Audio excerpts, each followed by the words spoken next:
Herkese merhaba arkadaşlar.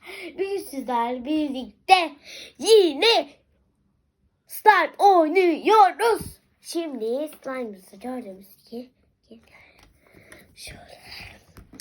Arkadaşlar ilk önce ben şundan yapıyorum. Bakın arkadaşlar. Slime'ı gösterir.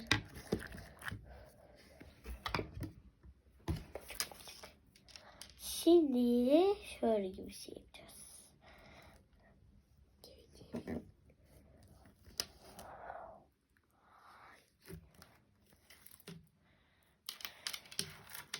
Ne yapıyorsun Berra?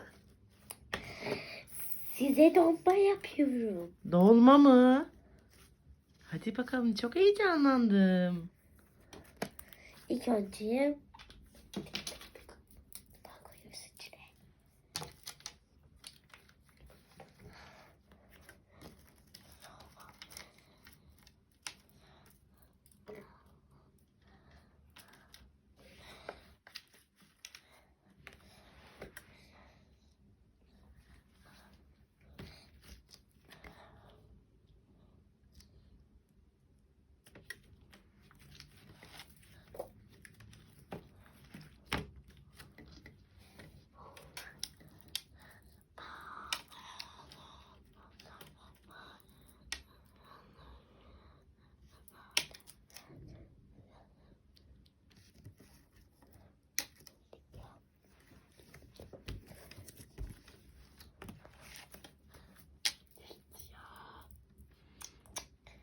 Bu arada arkadaşlar videoyu like atmayı unutmayın.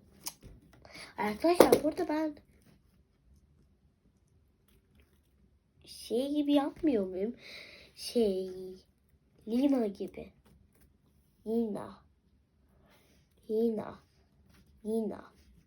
Lina. Arkadaşlar Lina diyenler like atsın.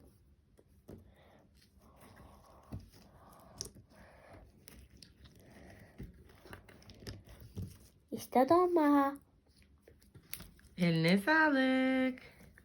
Teşekkür ederiz. Şimdi çıkartıyoruz kıymayı.